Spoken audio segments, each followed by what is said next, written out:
Quels sont les problèmes du Paris Saint-Germain cette saison? Yo la famille, c'est BR10, on se retrouve pour une toute nouvelle vidéo. Comme vous pouvez le voir, le cadre change d'habitude. Pour ceux qui me suivent un petit peu sur Instagram, sur Twitter, vous le savez, je suis en voyage pendant 2 mois, donc je suis en Asie. Actuellement, là au moment où je vous parle, je suis à Ubud, à Bali. C'est un vrai plaisir. Et donc aujourd'hui, trêve de plaisanterie, on est là pour parler de football quand même. Aujourd'hui, on va parler du Paris Saint-Germain, vous le savez, mon club de cœur. Et je vais vous donner les 10 problèmes du PSG cette saison. Alors même si on a gagné face à l'OM 3-0 à 11 contre 10, vous allez voir, enfin, vous le savez déjà, il y a beaucoup de choses à corriger dans ce Paris Saint-Germain. On l'a vu la semaine dernière face au PSV par exemple lors du match nul un peu partout. Donc voilà, je me suis fait une liste de 10 choses que le PSG doit améliorer, que Luis Enrique doit améliorer, afin de tout simplement devenir une meilleure équipe. Donc voilà, j'espère que vous allez apprécier cette vidéo. N'hésitez pas à la liker, à commenter et à vous abonner. Parce que voilà, c'est pas facile pour moi là pendant mon voyage de faire des vidéos, je me donne du mal. Donc j'espère que vous allez apprécier le contenu. Et puis dans tous les cas, si vous voulez suivre mon voyage, n'hésitez pas à venir me suivre sur Instagram, le lien est dans la description. On est parti, let's go! Allez, on est parti, restez bien jusqu'à la fin parce que je ne pense pas que vous ayez pensé aux 10 problèmes que j'ai analysés. Je pense que certains vont vous surprendre. Alors si le Paris Saint-Germain est actuellement 19ème en Ligue des Champions, le premier problème selon moi c'est le manque d'efficacité. Il y a pas mal de statistiques qui le prouvent. Puis même l'impression visuelle, je pense qu'on est tous d'accord là-dessus. Il y a des choses qui rendent un petit peu fou lorsqu'on regarde le PSG. Donc les plus grandes séries de tirs sans marquer depuis 2003 à 2004 en Ligue des Champions. Pourquoi depuis 2003-2004? C'est tout simplement parce que c'est à partir de ce moment-là que Opta a commencé à analyser, on va dire, les statistiques de manière officielle.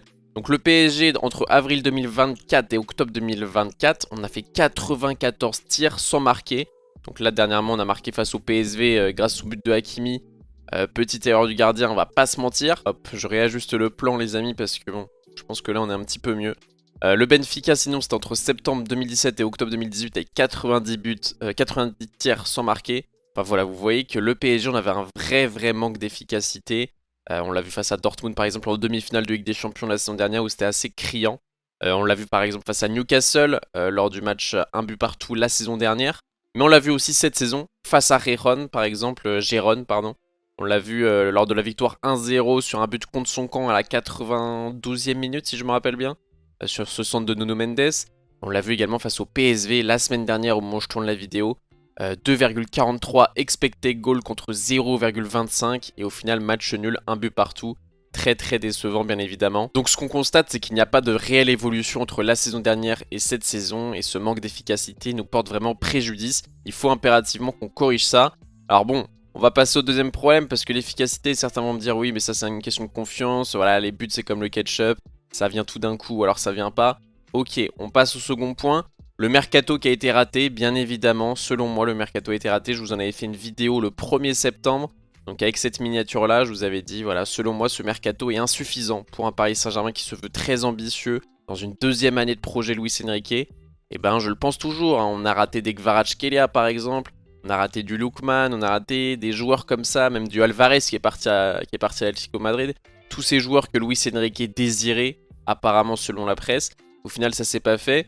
Et on a réussi, on va dire, plus ou moins à faire partir les joueurs dont on n'avait plus envie. Je pense notamment à Mukiele.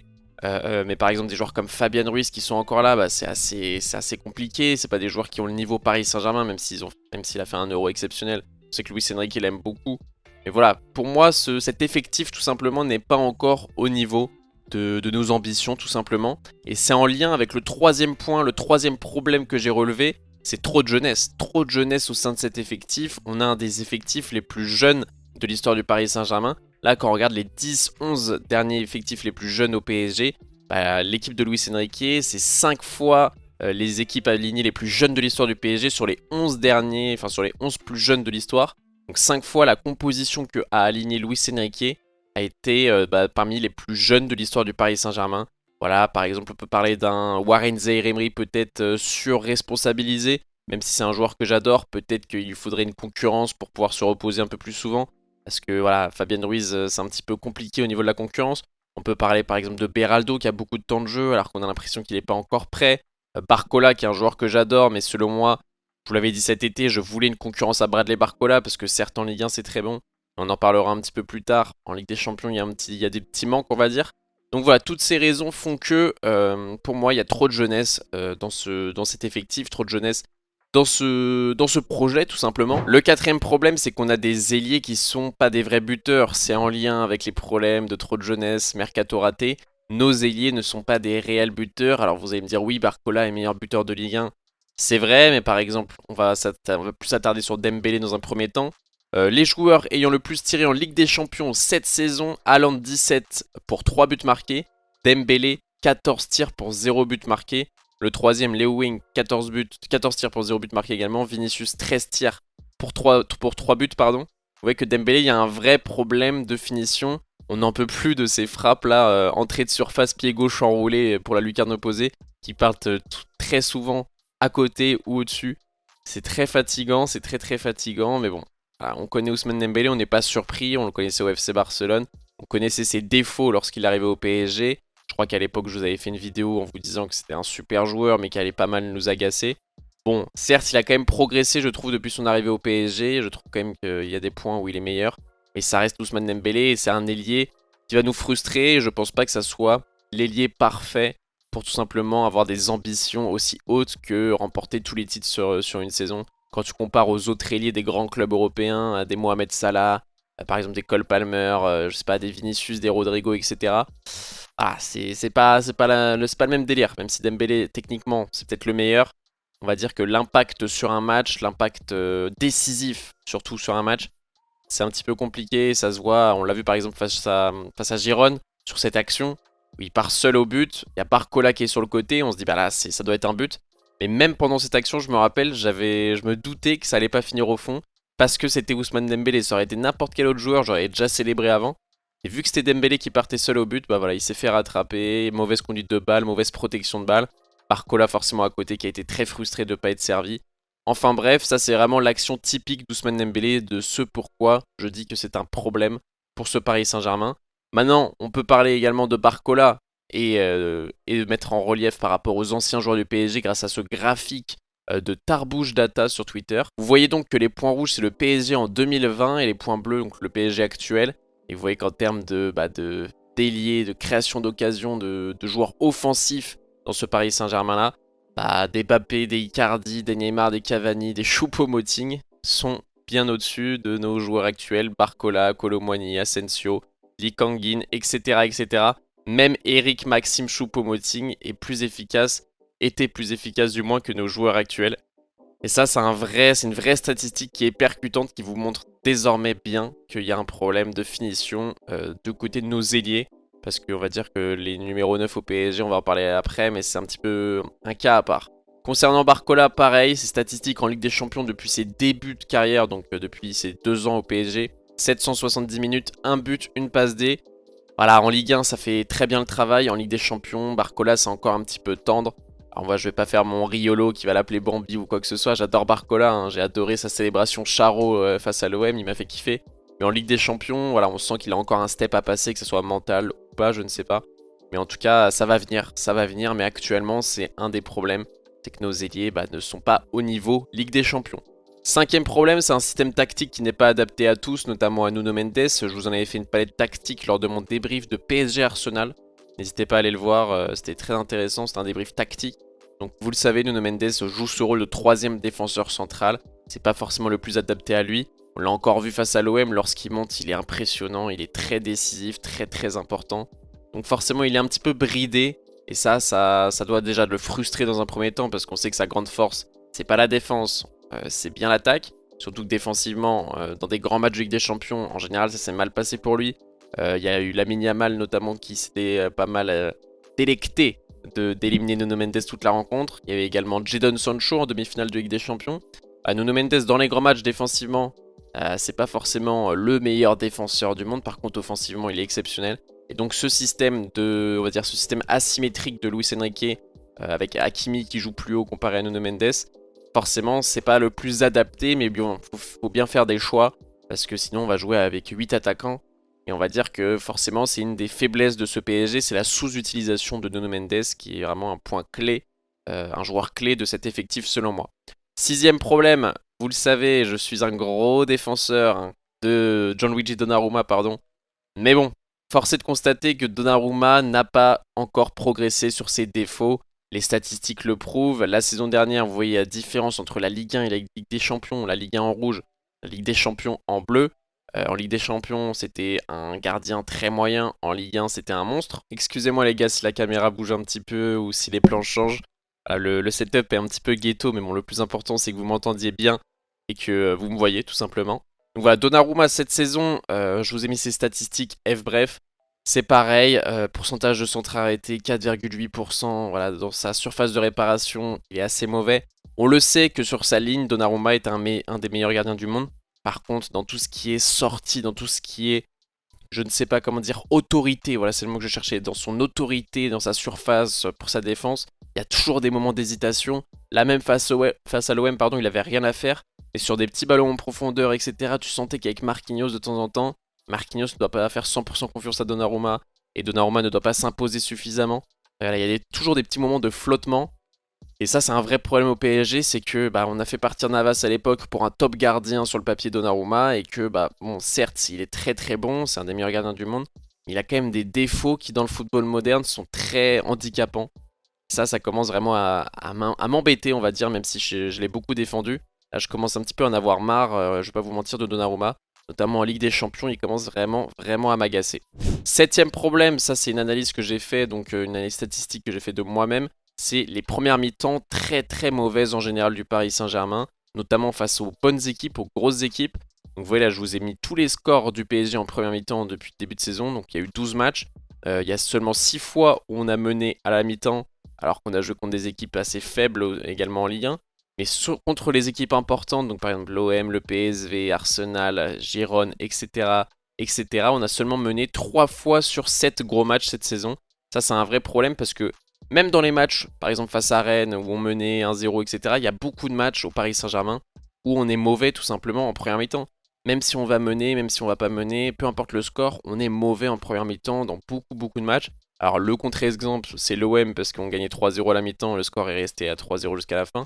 Et en général, on est vraiment mauvais en première mi-temps et Luis Enrique a besoin, je ne sais pas, de s'ajuster à chaque fois à l'adversaire pour faire des très bonnes secondes mi-temps. C'est assez frustrant parce qu'on joue beaucoup de matchs, seulement 45 minutes.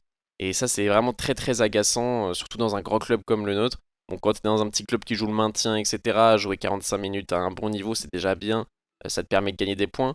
Nous, j'ai peur que ça nous fasse perdre beaucoup d'opportunités, le fait de tout simplement être mauvais pendant 45 minutes, pendant 50% d'un match. Les grandes équipes se doivent d'être bonnes minimum pendant 75% d'un match. Nous, c'est seulement 50 maximum. Donc c'est un vrai problème.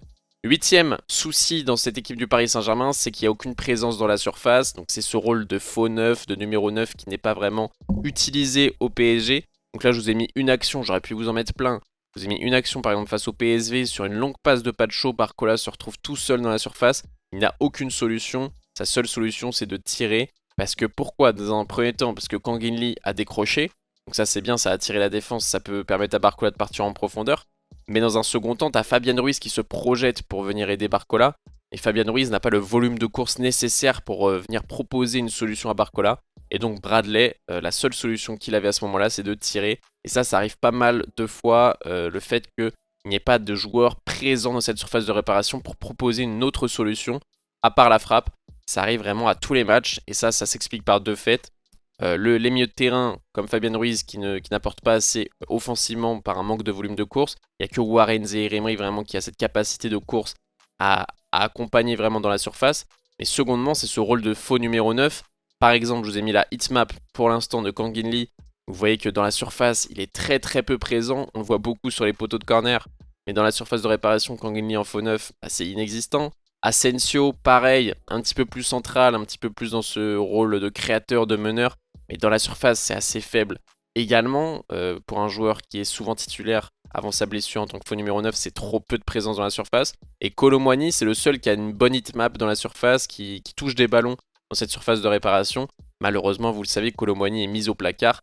Vous connaissez mon avis, voilà, c'est un joueur que je défends beaucoup, Kolo Muani. Mais je pense que je peux vous faire une vidéo prochainement. Dans quel club doit rebondir Randal Kolo Muani? Parce que voilà, c'est un joueur que j'adore, je pense qu'il a des vraies qualités. On le voit par exemple en équipe de France. Moi, c'est un joueur que je suis depuis le FC Nantes. Et je pense vraiment qu'il peut apporter pas mal de choses à beaucoup de clubs.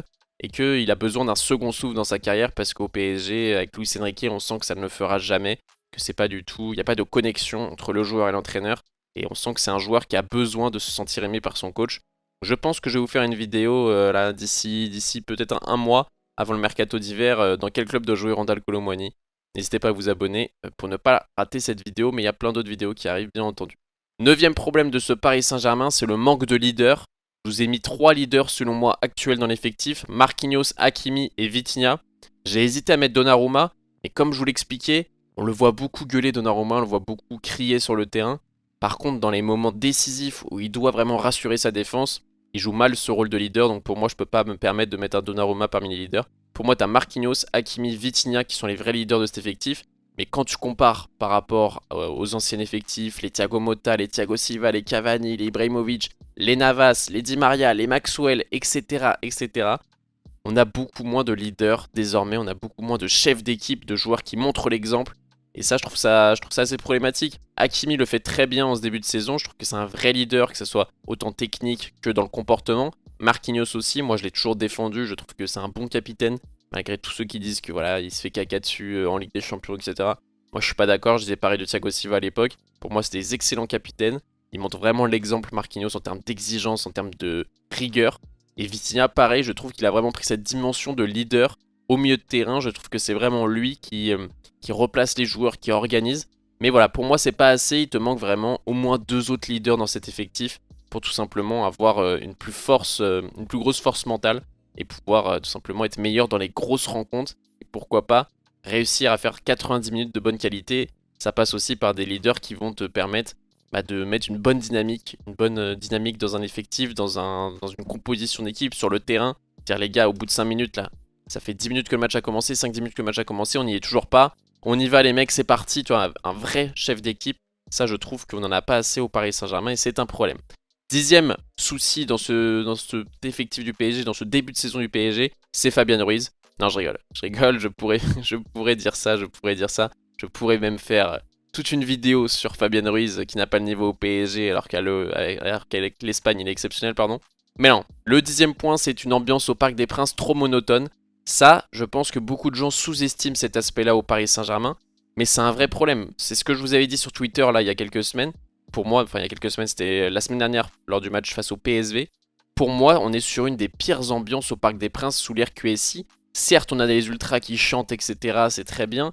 Mais en fait, on a cette impression d'être dans une enceinte Bluetooth, dans le sens d'être sur une playlist Spotify. Les chants sont en boucle, ils sont complètement décorrélés de ce qui se passe sur le terrain. Et ça, je pense pas que ça amène assez, je ne sais pas de l'animosité, mais ça amène pas un élan aux joueurs. Lorsqu'il y a une grosse action qui se passe sur le terrain, les chants ne sont plus du tout en lien avec ce qui se passe sur le terrain. Contrairement à plein d'autres clubs, on peut prendre par exemple l'exemple tout simplement de nos rivaux marseillais. Eux, les chants, c'est vraiment en adéquation avec ce qui se passe sur le terrain. Nous, c'est vraiment toujours la même chose. C'est juste pour avoir un fond sonore, etc. On dirait qu'on a placé des enceintes dans toutes les tribunes. Et ça, c'est vraiment un petit côté endormissant, je trouve, un petit côté comptine d'avant dormir. Je sais plus comment on appelle ça, là, les chansons qu'on chante aux enfants avant d'aller dormir. Mais voilà, ça me fait un peu penser à ça. Alors qu'on a des ultras qui sont bouillants, on le voit à l'extérieur, dans plein de matchs, ils sont exceptionnels. Mais je trouve qu'on utilise mal cet aspect-là des matchs à domicile. Dites-moi ce que vous en pensez, est-ce que vous êtes d'accord avec moi ou non? Est-ce que vous pensez que ça a un réel impact? Personnellement, je pense que oui, ça a un réel impact. Voilà la famille, c'était les 10 problèmes du Paris Saint-Germain cette saison selon moi. J'espère que vous avez apprécié cette vidéo. Comme vous pouvez le voir, voilà, il y a eu pas mal d'analyses, pas mal de recherches. On a essayé de faire les choses bien. Encore une fois, désolé pour le cadre un petit peu. Là, je vois que je suis un petit peu de travers. Voilà, on essaye, au montage, je vais essayer d'un petit peu corriger tout ça. J'espère quand même que vous avez passé un bon moment la famille. Moi, je me suis régalé. C'était BR10. N'hésitez pas à venir me follow sur Instagram pour suivre tout simplement mon trip, mon voyage à Bali, en Thaïlande, aux Philippines, etc. Dans chaque vidéo, je vais essayer un petit peu de vous montrer où je suis au moment où je tourne la vidéo. C'était BR10 la famille, j'espère que vous avez kiffé. Bonne matinée, bonne journée, bonne soirée, bonne nuit. Peace!